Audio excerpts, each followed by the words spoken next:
Halo Tribuners, berjarak dari pusat kota Ambon sekitar 45 menit ada sebuah lokasi destinasi wisata yaitu desa wisata yang ada di pesisir Leitimpan, kota Ambon Tribuners. Desa ini juga pada tahun 2022 lalu masuk dalam 2 kategori dalam ajang taraf nasional bergengsi nih Tribuners, yaitu Anugerah Pesona Indonesia Negeri Rutong Tribuners. Boleh tepuk tangannya? Ya, kita akan bahas bagaimana sih Negeri Rutong ini bisa menorehkan ya prestasi-prestasi yang luar biasa, dan ketika kalian berkunjung ke sana pun mengalami sebuah pengalaman yang sangat luar biasa tentunya. Ini akan menjadi daya tarik dan pembelajaran kepada desa-desa yang ada di Kota Ambon ataupun Provinsi Maluku secara umumnya ya. Untuk itu kami mengundang Tribuners Raja Negeri Rutong yang sudah hadir di studio tribunambon.com yang berada tepat di Jalan Jenderal Sudirman, Batu Merah, Sirimau, Kota Ambon, di Tribun Bastori. Tribuners, ada Bapak Raja Negeri Rutong, Pak Reza Valdo Mas Paitela. Selamat sore. Selamat sore Ajeng, selamat sore Tribuners semua. Dan sudah mau datang di undangan tribunambon.com. Program kami namanya Bastori. Bastori. Saya panggilnya Pak Reza ya? Iya, boleh Reza. Boleh, oke. Nah, Tribuners, untuk kalian yang mungkin baru saja bergabung di layar monitornya, kita live ya di kanal YouTube dan juga Facebook fanpage. Kalian boleh bertanya terkait dengan tema yang sudah kita sounding di sosial media termasuk Instagram dan juga Facebook fanpage ya, yaitu gimana sih bisa mengelola sebuah desa menjadi desa wisata bersama dengan Pak Reza. Pak Reza, boleh kita ngobrol-ngobrol dulu sebelum jauh kita melangkah, seperti apa sih proses untuk mendapatkan predikat-predikat yang sudah diperoleh ataupun menjadi desa percontohan, boleh dikatakan seperti itu. Boleh gambarkan seperti apa sih karakteristik Negeri Rutong itu, masyarakatnya seperti apa? Biar Tribuners yang mungkin bisa menjangkau kami, karena Tribuners kami nih ya Pak Reza ya, bukan cuma di Kota Ambon, tapi berdasarkan Google Analytics kita itu bisa melihat menangkap semua Tribuners kita bahkan ada di Belanda, karena orang Ambon banyak di Belanda juga, bahkan ada di luar negeri seperti di Singapura, Malaysia juga ada. Boleh Pak. Baik, ya terima kasih Tribuners untuk saya bisa berada bersama-sama dengan kalian semua melalui Tribun Ambon pada sore hari ini. Memang masyarakat Negeri Rutong ini merupakan masyarakat yang kental secara adatnya, karena memang kita memiliki sebuah latar belakang sejarah yang cukup panjang, yaitu sejak antara abad ke-9 dan ke-10. Leluhur kita dari Pulau Seram, tepatnya di Seram bagian barat, yaitu negeri Rumakai, di mana 3 kakak beradik, yaitu Kakak Risa, Korputi dengan Atapari itu. Ya, kalau zaman sekarang disebut sebagai kayak apa ya, sampan begitu, walaupun sebenarnya zaman dulu itu adalah kayu yang diikat untuk bagaimana mereka bisa mendayung di tengah-tengah lautan, sehingga akhirnya mereka tibalah di Negeri Rutong ya, yang kemudian lah di sana untuk pertama kali mangrove itu ditanam, sagu itu ditanam begitu ya.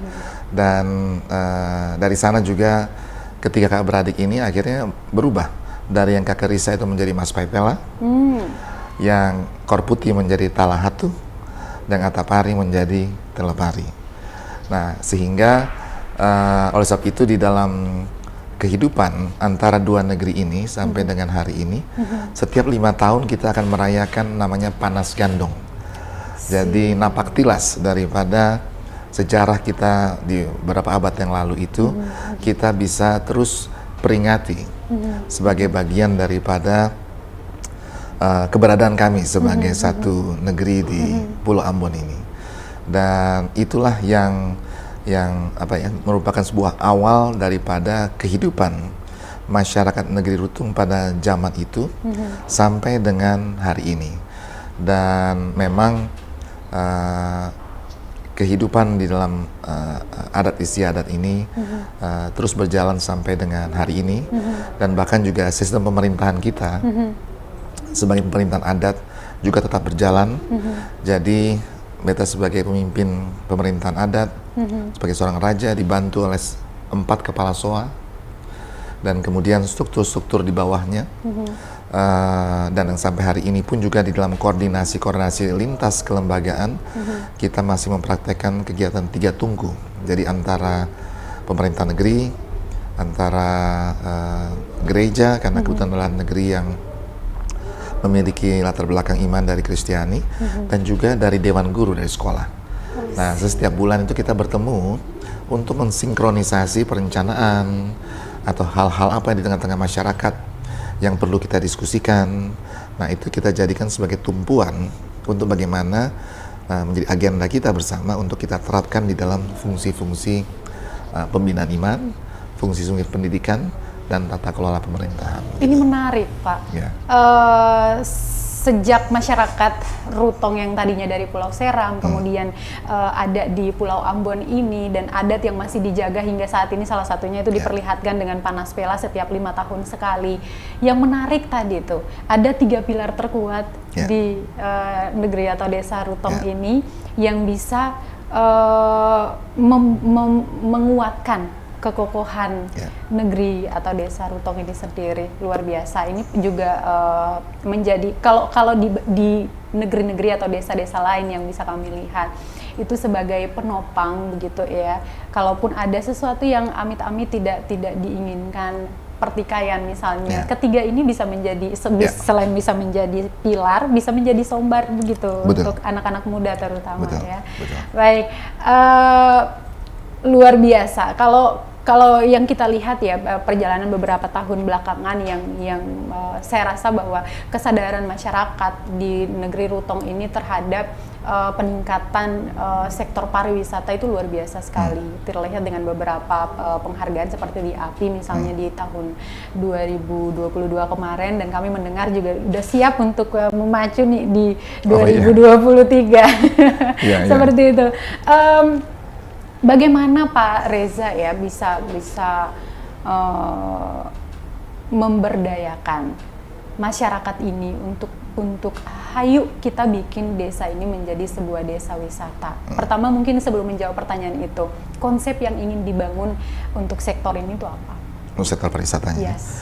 Ya, jadi sektor pariwisata ini kita membangun atas 4 pilar. Pilar pertama itu adalah wisata berbasis adat itu sendiri.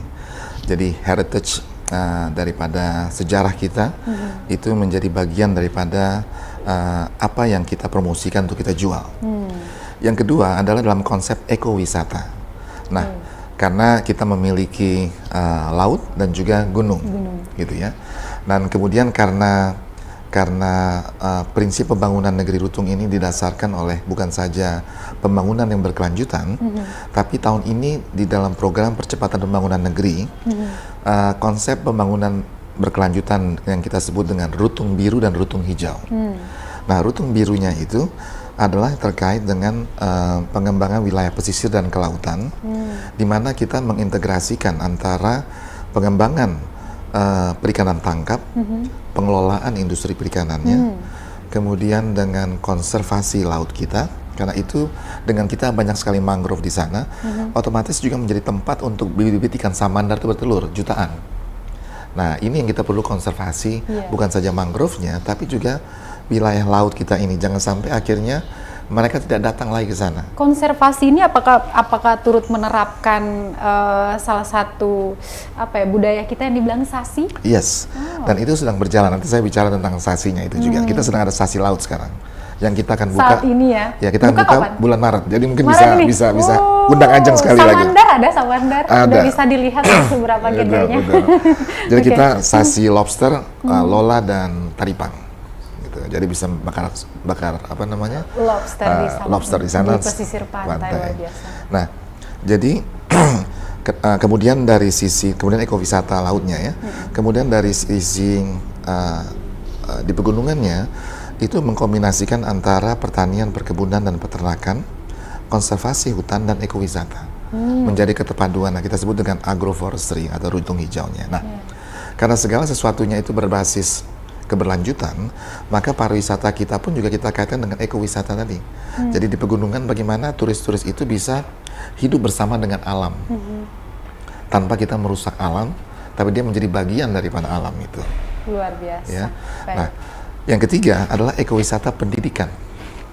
Nah, karena kenapa? Karena kita kedepannya itu juga mengembangkan semacam laboratorium hidup, di mana kita bisa mengajak baik itu anak-anak sekolah ataupun orang yang sudah berdewasa untuk berwisata, belajar dari alam, belajar bersama alam.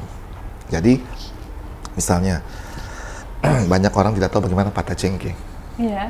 Ketemu patah cengkeh sama-sama pada musim cengkeh misalnya. Keren. Bagaimana misalnya ketong bikin sagu, sagu manta. Iya. Dari mulai potong, proses, sampai itu menjadi sagu yang siap disajikan.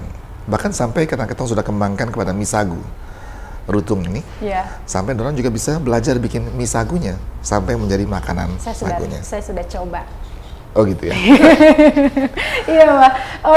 Dan yang terakhir, nah ini yang sangat penting, bukan hanya bagi Ambon, Maluku, tapi untuk Indonesia.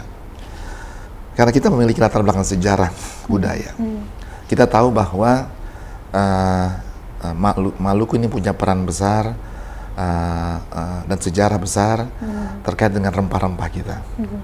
Dan melalui rempah-rempah kita, Maluku ini, terutama dari mulai Tidore, Ternate, Banda, dan Ambon dan seterusnya, telah berhubungan dalam perdagangan dengan wilayah Timur Tengah dalam perdagangan, dan juga dengan Cina sebelum pihak Eropa masuk. Nah, akibatnya dari sana maka agama Islam yang pertama masuk di Indonesia ini itu sebenarnya ketorang di Maluku melalui perdagangan rempah-rempah ini. Ya, nah dengan sejarah itu, walaupun hari ini negeri Rutung ini masyarakatnya beragama Kristiani, tetapi ada satu masa di mana ada satu letak di negeri lama kita, yang di mana itu juga ada masjid di sana. Jadi ada satu buah sejarah. Nah, kita lagi gali juga ini, gitu ya. Nah, artinya apa? Ada satu buah sejarah bagaimana asimilasi antara Muslim dan Kristen itu terjadi. Dan beta disiapkan oleh beta punya bapak, walaupun beta nggak menyadari, tapi dari kecil untuk beta mempelajari tentang kekristenan itu. Tahu nggak kira-kira siapa yang mengajari beta pertama kali agama Kristen? Selain orang tua ya tentunya. Iya, siapa itu? Kira-kira adalah seorang kiai dari Manipa. Oh. Jadi Antua mengajar beta Al-Quran di sini, buka Alkitab di sini. Antua bilang, Reza buka Al-Imran, buka Yohanes 1, baca. Ntar dulu, saat itu usia berapa? Saat itu saya SMP ke SMA kelas 1. Udah balik gitu? Udah balik ya, memang dipilih masa itu rupanya oleh ayah saya. Nah, jadi dengan pengalaman saya bertumbuh, rupanya memang mungkin beliau berpikir jauh gitu ya, walaupun kita tinggal di Jakarta pada waktu itu, belum tentu apakah saya balik dan sebagainya, tapi ya negeri ini membawa saya pulang untuk untuk mengambil tanggung jawab adat ini. Dan rupanya dengan saya diproses dengan waktu, walaupun dididik secara adat dari kecil, masuk dengan bagaimana saya belajar tentang agama itu sendiri gitu ya, melihat bagaimana rancangan Tuhan bagi kita di dunia ini, dan melihat sejarah yang ada di Rutung tadi, maka saya merencanakan juga adanya namanya wisata spiritual. Jadi kita akan membangun sebuah ada sedikit bukit namanya Pohon Quini. Itu satu lokasi yang kita bangun semacam kayak gedung tapi berbentuk mungkin mesbah begitu. Tapi merupakan tempat di mana satu komunitas Kristiani mungkin di kota ataupun di mana saja yang ingin retret untuk mengembalikan koneksi hubungan dia dengan Tuhan, bisa hadir di sana sambil menikmati alam yang ada. Luar biasa.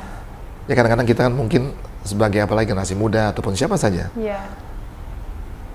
hiruk pikuk kota. Yes, betul. Kita perlu, hidup ini agak nggak keimbang gitu kan. Nah, kita perlu menyatukan diri dengan alam dan juga dengan Sang Pencipta di sana. Dan jika dibutuhkan ada juga bimbingan rohani di sana. Tetapi yang kedua, adalah saya menginginkan bagaimana dialog antar agama, khususnya bagi kita yang berasal dari turunan Abraham dan Ibrahim ini. Ya, agama Ini wahyu. betul. Bagaimana kita benar-benar itu dialog agama. Bagaimana kita bisa belajar. Jadi saya inginkan apa yang saya belajar waktu kecil itu bisa saya ingin untuk orang lain merasakan. Maka saya bisa menjadi dengan saya dididik semacam itu. Saya bisa mengerti. Saya punya saudara Muslim seperti apa, gitu ya. Dan akhirnya tidak menjadi sebuah ataupun perbedaan. Malah waktu saya belajar itu, saya mengerti segitu banyak ayat-ayat, gitu ya, yang mana menunjukkan persamaan nilai antara kita. Ini contoh yang tadi saya cerita tentang Al-Imran, ya. Isa Al-Masih adalah kalimatullah. Yohanes 1, pada awal adalah firman. Firman itu bersama-sama dengan Allah. Firman itu adalah Allah. Sama. Belum yang lain-lain lagi. Kebaikan. Dan kasih, kita semuanya kasih, gitu ya. Tapi ini yang saya ingin bagaimana marilah kita melihat kembali kepada bukan yang dikatakan oleh manusia, tapi kita kembali apa yang firman katakan untuk menjadi pedoman kita. Karena kalau manusia, apapun dia, posisinya, tapi itu kan kalau dia menyesuaikan, mengadjust, sudah tidak lagi asli dengan apa yang ada. Nah, harapan dengan kalau kita bisa berwisata spiritual tadi, kita kembali, biar Tuhan yang menuntun kita untuk kita menjadi pribadi yang idenya lebih baik. Itu bahkan saya sendiri pun kayak tidak terbayangkan begitu. Ini saya baru mendengar langsung dari Pak Reza untuk level desa wisata dengan konsep yang sangat luar biasa. Ada 4 konsep yang dibangun di sana, mulai dari wisata heritage, wisata kelautan hingga rutong hijau, sampai wisata spiritual tadi. Saya membayangkan bagaimana Bapak dan juga jajarannya ya di negeri Rutong bisa come up with the ideas. Jadi memang kalau ini merupakan hasil daripada, terutama tadi loh Pak, Patak Cengke itu dijadikan sebagai salah satu destinasi wisata. Itulah hidayah. Jadi saya nggak bisa bilang itu karena Reza atau karena ketorang di negeri. Kita rasa yang Maha Kuasa memberikan hidayah untuk ketorang bisa dapatkan itu semua ya. Sehingga pada saat kita brainstorming, pada saat kita bertukar pikiran, maka ide-ide menarik itu timbul semuanya. Betul. Makanya penting untuk kebersamaan itu ya. Iya. Memang kalau sudah di brainstorming paling bagus sih bareng-bareng gitu Pak. Betul. Jadi kayak idenya banyak gitu kan. Dan kalau masing-masing bisa mendengarkan satu dan yang lainnya bisa akan muncul dengan ide-ide yang berbeda tadi. Kalau diramu dengan baik muncullah tadi 4 destinasi wisata yang coba dibangun oleh negeri Rutong ini sangat luar biasa. Yang satu lagi nih Pak, dengan adanya ide-ide tadi ya, untuk pengembangan kemampuan SDM misalnya, itu apa yang dilakukan? Pertanyaan yang sangat bagus.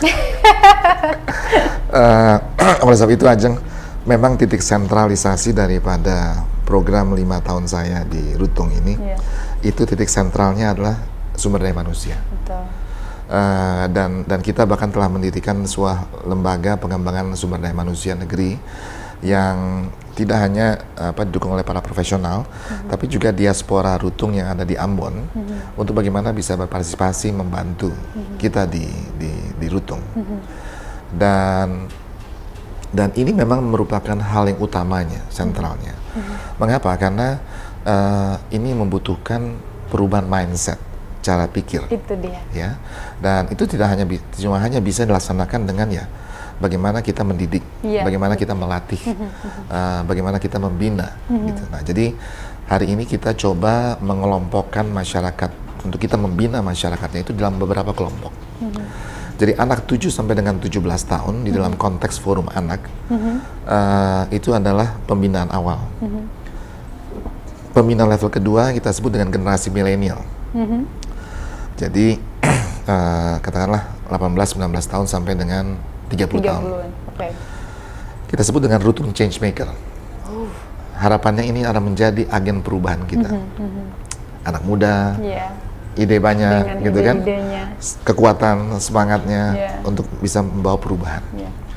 Ketiga, umur produktif 31 sampai 45. Mereka punya pengalaman hidup, gitu ya. Walaupun mungkin tidak seperti orang 50 tahun, 60 tahun, tapi sudah punya 10 Iya, tahun minimal betul, iya. pelajaran hidup. Nah, ini kita buat sebagai kelompok namanya Rutung Bangkit. Nah, dorang harus menjadi sebagai angkatan muda yang produktif ini, bagaimana untuk membuat Rutung ini benar-benar bangkit. Ini harus dorang yang gerakan. Masa kita berharap dari adik-adik yang milenial yang Iya. mesti menggerakkan. Memang Iya. dorang akan inovasi, Iya. ini dan sebagainya. Tapi nggak boleh kalah nih. Iya, betul. Kamu orang lah yang mesti benar-benar nih menggerakkan kebangkitan Iya, iya. daripada Rutung. Semangatnya dari sini, dari angkatan ini. Iya. Nah, tapi juga bagi mereka-mereka yang sudah pralansia atau lansia, kita buat kelompoknya juga, karena mereka punya peran. Yang tadi kita cerita bahwa Iya. orang yang sudah lansia mungkin kita jadikan juga sebagai pemandu wisata. Dia sebagai storytelling pada saat di acara wisata adat dan sebagainya, supaya dia bisa bertutur, Iya. bisa bercerita Iya. seperti dulu-dulu begitu. Bahkan dia juga kita siap untuk menjadi guru waktu anak-anak sekolah belajar dari alam misalnya. Tadi yang sekolah alam tadi. Ya kan, dia bisa bicara. Dulu waktu opa patah cengkeh nih, begini misalnya. Dulu di sini begini. Kita kan seneng tuh denger cerita kayak gitu. Biasa kalau duduk sama oma-opa, Betul. kakek nenek, duduk di pangkuan Betul. atau di bawah aja gitu dengerin. Coba cerita dulu-dulu tuh seperti apa. Itu dijadikan destinasi wisata loh, Pak. Betul. Jadi kita ada negeri lama, itu ada batu-batu di mana kita punya pimpinan atau nenek moyang zaman dahulu itu melakukan rapat, gitu ya. Nah, ini ada satu pengalaman saya pribadi. Saya naik ke negeri lama itu di mana ada batu-batu daripada waktu leluhur kita dulu bermusyawarah dan sebagainya. Saya duduk di tempat batu raja duduk. Itu percaya nggak percaya, Ajeng, saya bisa menyium bau wangi bunga-bungaan, tapi yang lain nggak cium. Walaupun saya ajak mereka ke tempat saya, mereka nggak mencium. Orang Toto bilang beruntunglah. Dan itu artinya juga yang saya senang, orang tetua itu menyertai kita. Dan itu yang beta rasa, beta merasa senang dan merasa diberkati bahwa ya satu Tuhan Allah yang memberkati kita, menyertai kita, tapi ketumpung orang tetua juga rupanya jaga ya, menyertai gitu. Nah, itu kan juga sebuah cerita ya, kalau orang tetua cerita. Nah, kembali kepada SDM, kita membina seperti itu sehingga kita juga ada, kita bilang rutung sombar tadi, umur pralansia-lansia. Supaya dong bisa jadi sombar for yang muda-muda ini. Tapi juga dong saya mau kalah toh, dong juga bisa kerja. Nah, jadi ada nih misalnya ada satu Bapak Ais Svetela, umurnya 70 tahun, tapi masih berkabung tiap hari naik turun. Nah, ini kita jadikan sebagai motor penggerak yang pralansia-lansia. Kalau Antua saja masih turun naik ya toh, gitu gunung untuk berkabung, masa yang langsing ini. Nah, kita juga ada persiapan 100 hektar lahan ini untuk agroforestry, di mana beliau sebagai salah satu yang kelompok ini yang juga nanti menggerakkan begitu. Nah, jadi kita bagi pembinaannya di sana. Bentuknya pembinaannya tentunya pembinaan dari cara pandang, ya, pembinaan daripada keterampilan, dan juga kita arahkan kepada kewirausahaan. Jadi supaya kewirausahaan di negeri itu berkembang di sektor-sektor prioritas kita. Gitu, Sektor prioritas di sana apa? pariwisata tentunya, perikanan, tangkap dan pengelolaan perikanan, kemudian adalah agro tadi, pertanian itu sendiri, kemudian industri kecil menengah kita atau industri olahannya, gitu. Baik, ya seperti yang tadi Pak Reza sampaikan bahwa memang untuk sudah ada konsep-konsep dan upaya untuk mengembangkan kapasitas daripada masyarakat yang ada di sana dengan di mapping per usia seperti itu. Jadi kebutuhan sesuai dengan jenjang usia itu sangat luar biasa sekali. Lalu kita tahu bahwa untuk membuat sebuah perubahan ya Pak ya, kapasitas building udah pasti. Yang susah adalah salah satunya mindset yang harus diubah itu kayak gitu. Kendalanya apa Pak? Banyak kendalanya. Dan apa namanya, saya nggak bisa bilang bahwa Rutung sudah di sana, ya. Kita masih berproses ini, ya. Jadi plannya ada, kita sedang dalam early stage daripada proses kita, gitu kan ya.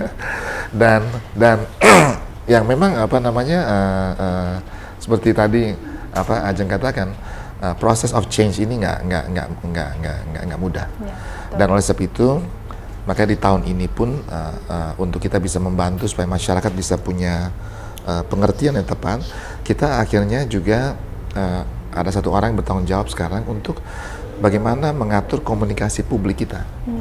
Karena masih saya melihat hal baik yang kita kerjakan itu ditangkapnya salah.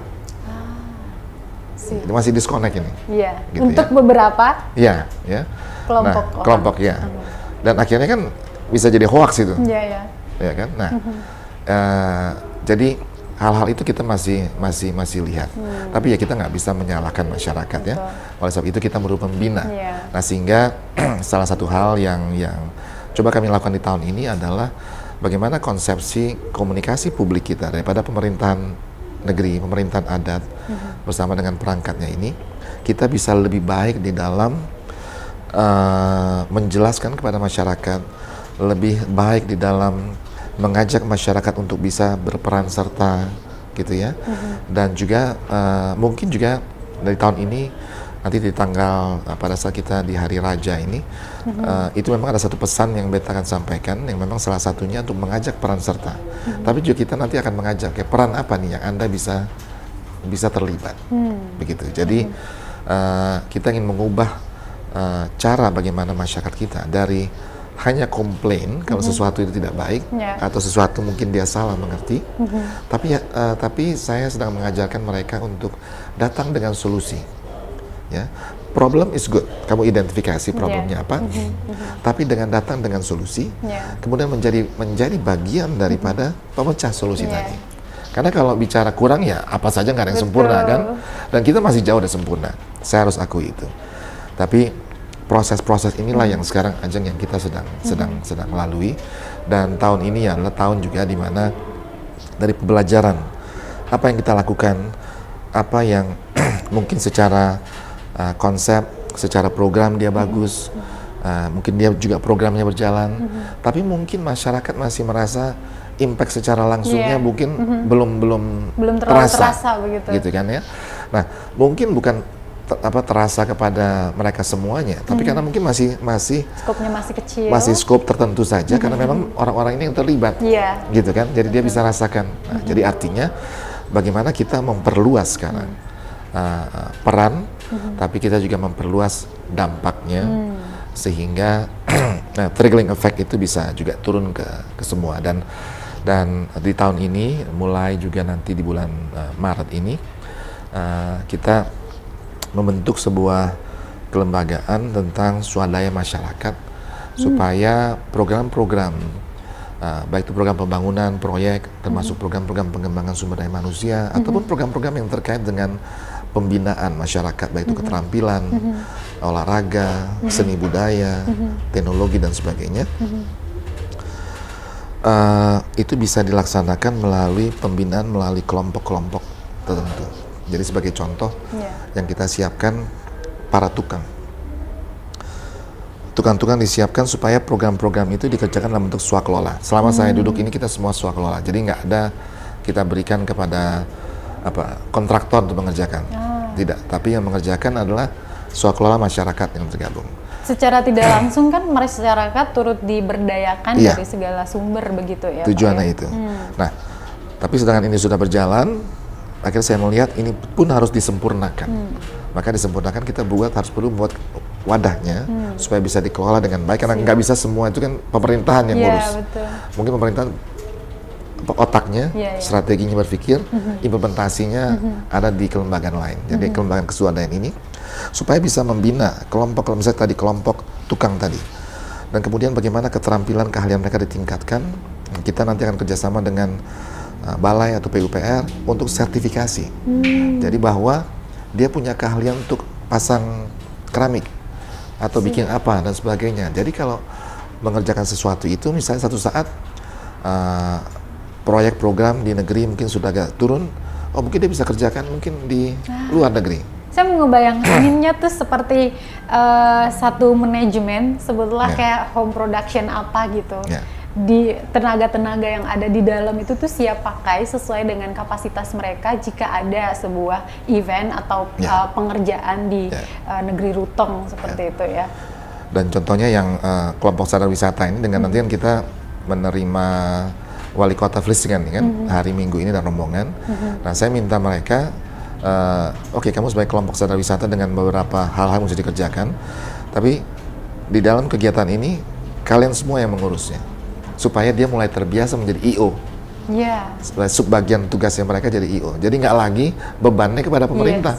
Ya jadi kan? pemerintah cuman kasih misalkan asupan dana misalkan dan itu dikerjakan oleh manajemen tadi IO misalnya. Betul. Jadi kita siapkan konsepnya, strateginya, pembinaan awalnya, dan oleh sebab itu juga program-program kita, misalnya pemberdayaan kita sejak 2 tahun terakhir ini, misalnya buka kebun sayur. Kita danai percontohan satu kelompok masyarakat yang kerja, oh dia sukses gitu ya. Oke, ide apa lagi? Oh bisa mau jadikan hidroponik dan sebagainya. Nah akhirnya pada saat itu jalan, baru kita masukkan kepada Bumnek untuk mereka bermitra. Jadi bermitranya itu bukan masuk ke Bumnek, tapi mereka menjadi joint venture perusahaan begitu. Ini kelompok masyarakat, jadi kita punya satu misalnya kapal tangkap ikan kita. 20 orang warga masyarakat, negeri investasi di kapalnya, bangun zero atau rumpon-rumponnya untuk ikan. Nah kemudian 20 orang ini dibina untuk menjadi nelayannya. Nah sekarang dengan mereka sudah setahun berjalan, nah maka sejak akhir tahun lalu itu atau semester kedua kita masukkan untuk menjadi unit usaha di bawah Bumnek. Jadi Bumneknya jadi induk usaha. Nah dia bermitra 70% saham milik Bumnek, 30% kelompok.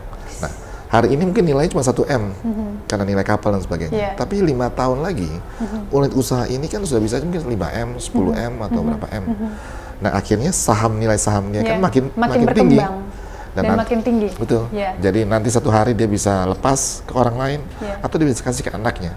Tapi nilainya udah nggak lagi seperti nilai hari ini kan. Daripada dia cuma hanya kerja jadi nelayan. Kalau sing kerja sing dapat kepeng. Iya, istilahnya berinvestasi begitu ya Pak ya. Betul. Luar biasa. Dengan demikian kalau kami mau melihat ini pemberdayaannya masyarakat tuh jadi merasa memiliki terhadap negerinya sendiri begitu. Karena pemerintahnya sendiri pun memberdayakan para pelaku-pelaku usaha misalnya ataupun masyarakat dari berbagai kelompok dan juga kapasitas mereka. Jadi merasa lebih memiliki terhadap daerahnya, merasa bahwa memang daerah ini tuh desa kita itu bisa dibangun siapa lagi kalau bukan kita begitu.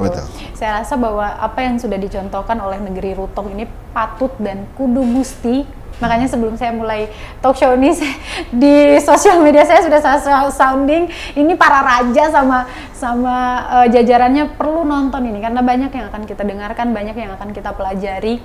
Tidak apa-apa kan kalau ada dari ide-ide yang sudah dijalankan oleh negeri Rutong itu bisa direplika di daerah lain seperti itu dan dikembangkan versi mereka sendiri. Betul, harapannya mas harusnya begitu.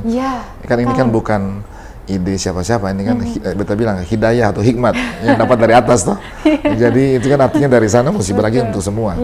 Dan kan mau jadi maju sama-sama toh. Asal jangan klaim terus bilang beta punya. Itu sudah. Oke, Tribuners kalian yang mungkin masih memantau layar monitornya saat ini, di layar monitornya akan ditayangkan ya event pada 2022 lalu yang mana saat kunjungan tamu mancanegara yaitu Sail Indonesia. Sail to Indonesia. Kita belum ada Sail to Ambon ya, ada Sail to Banda dan lain sebagainya. Namun ini juga bisa membuka peluang ya untuk para turis di level nasional maupun mancanegara untuk bisa berkunjung ke daerah-daerah kita, terutama desa-desa, desa Rutong misalnya yang sudah sering dikunjungi dan nanti akan di minggu ini ya. Mungkin boleh diceritakan sedikit tentang event nanti di minggu ini. Ya. Jadi kita beruntung karena akan dikunjungi oleh delegasi wali kota Vlissingen dari Belanda. Bersama dengan rombongan, jadi Bapak Wali Kota bersama Ibu, Wakil Wali Kota bersama dengan Ibu, dan juga beberapa anggota rombongan-rombongan yang lainnya. Karena ini kan Vlissingen dengan Kota Ambon ada hubungan sister city begitu. Jadi setiap tahun Wali Kota saling berkunjung untuk memastikan program-program kerjasama ini berjalan. Nah, di dalam salah satu komponen kerjasama itu ada banyak sekali. Salah satunya tentang pariwisata. Nah, dan sepertinya pemerintah kota ingin menunjukkan kepada wali kota Vlissingen dan sebagainya, bagaimana sebuah konsep pariwisata berbasis adat ini dan juga berbasis lain-lainnya tadi itu yang sedang dibangun di salah satu negeri yang ada di kota Ambon ini. Nah, harapannya juga dari kota orang adalah untuk kita selain menyajikan potensi yang ada di Ambon atau di Rutung ini, harapannya juga kita untuk bagaimana bisa melakukan kerjasama dengan Vlissingen. Ya kan, yang pasti bagaimana turisnya datang kan ke Ambon dan juga ke Rutung. Betul.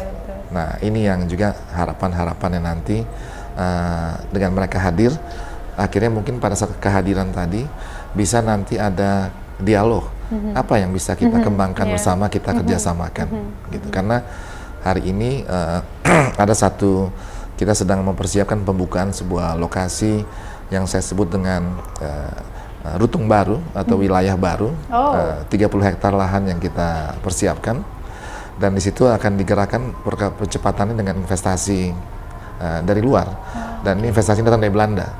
Jadi nanti pada waktunya boleh nanti saya share dengan Ajeng. Oke deh, ini masih sedikit aja gitu ya. Kesiapannya gimana negeri Rutung untuk menyambut tamu-tamu ini? Kesiapannya sekarang warga masyarakat bersama-sama dengan juga tadi yang kelompok, mulai dari kelompok sadar wisata, lembaga budaya.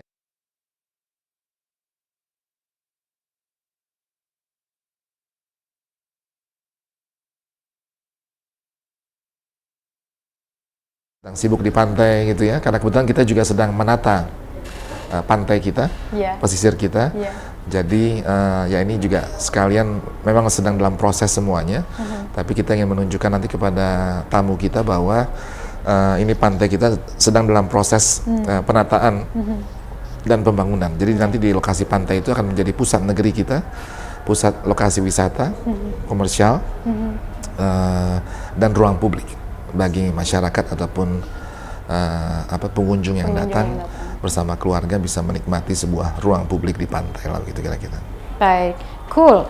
Ya, Tribuners, seperti yang kita ketahui bahwa seminggu yang lalu ya Pak Reza juga baru saja dilantik sebagai Ketua Latupati Ambon tentunya. Selamat Pak. Terima kasih. Iya, tugas yang diembankan ini terkait dengan jabatan ini ya Pak ya. Apa yang ingin diwujudkan melalui jabatan ini, organisasi ini? Adakah apa-apa yang sudah diimplementasikan di Desa Rutung itu akan dimodifikasikan kepada daerah desa-desa lain yang ada di Kota Ambon 5 kecamatan ini? Iya. Jadi ya memang ini adalah merupakan hasil musyawarah. Total kita ada 22 raja di negeri di Kota Ambon, dan raja definitif yang sudah ada itu 14. Jadi yang sudah definitif ya. Jadi tidak dipimpin pejabat. Yang 8 lain ini masih dalam proses ini. Nah, jadi 14 raja-raja itu kita bermusyawarah karena ada yang di luar kota, ada yang tidak bisa hadir satu.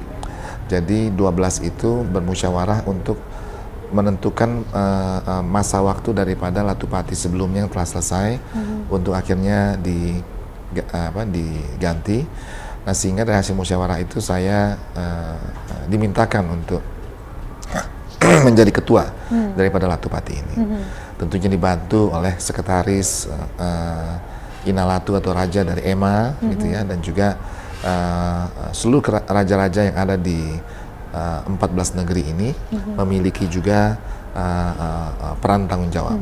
Nah, kemudian Raja Soya yang merupakan ketua Latipati sebelumnya merupakan juga bagian sebagai pembina daripada organisasi, karena dengan pengalaman beliau memimpin Ambon selama ini sebagai Latupati.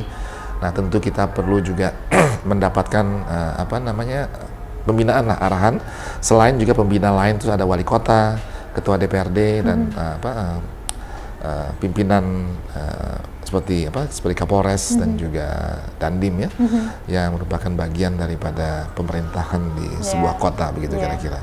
Nah, fokusnya kita memang saya arahkan untuk kita fokus kepada program-program untuk mensejahterakan masyarakat negeri kita. Jadi arah apa yang kita kerjakan di dalam kita bermasohi bersama-sama, betul apa yang mungkin dijadikan pengalaman dari Rutung itu kita bisa bagikan,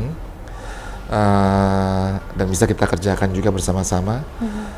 Itu menjadi satu konsep. Yang kedua adalah bagaimana kegiatan pelestarian budaya kita yang perlu kita fokuskan supaya ini menjadi sebuah budaya adat istiadat kita yang senantiasa hidup di negeri-negeri adat kita, apakah melalui pariwisata, melalui bentuk-bentuk lainnya.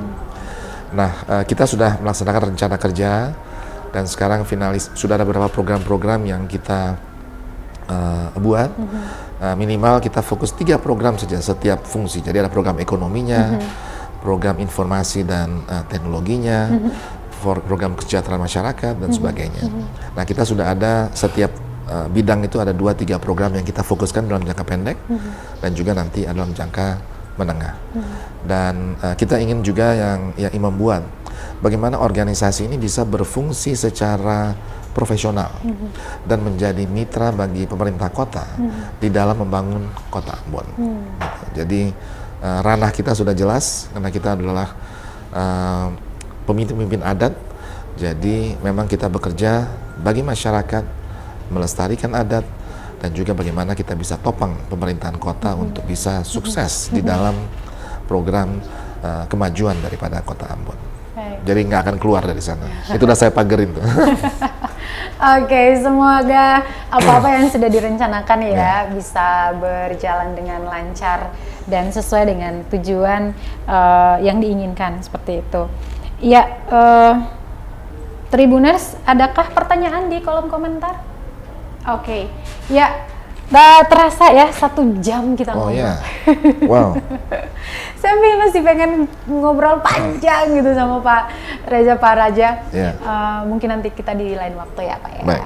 Namun Tribuners, seperti yang kita tahu bahwa pembangunan atau pengembangan sektor pariwisata tidak lain dan tidak bukan adalah untuk memberdayakan masyarakat itu sendiri, untuk memberikan keberuntungan dari sisi perekonomian, meningkatkan kesejahteraan masyarakat. Untuk itu, jika ada sebuah program yang sudah disepakati bersama-sama, marilah gandeng tangan, baku gandeng, saling rangkul, saling keku, jangan saling kuku, untuk bisa mewujudkan apa-apa yang sudah direncanakan. Jadi, kedepannya desa-desa yang ada di Kota Ambon ataupun di Provinsi Maluku secara umumnya itu bisa semakin maju, masyarakatnya cerdas, dari sisi SDM juga luar biasa, dan kita tunjukkan hospitality yang baik agar orang ketika berkunjung ke daerah kita membawa sejuta kenangan manis. Terima kasih sekali lagi Pak. Sebelumnya mungkin ada closing statement yang ingin disampaikan ke Tribuners. Langsung aja, Tribunersnya. Tribuners, selamat sore. Terima kasih untuk telah mendengarkan kita punya diskusi pada sore hari ini.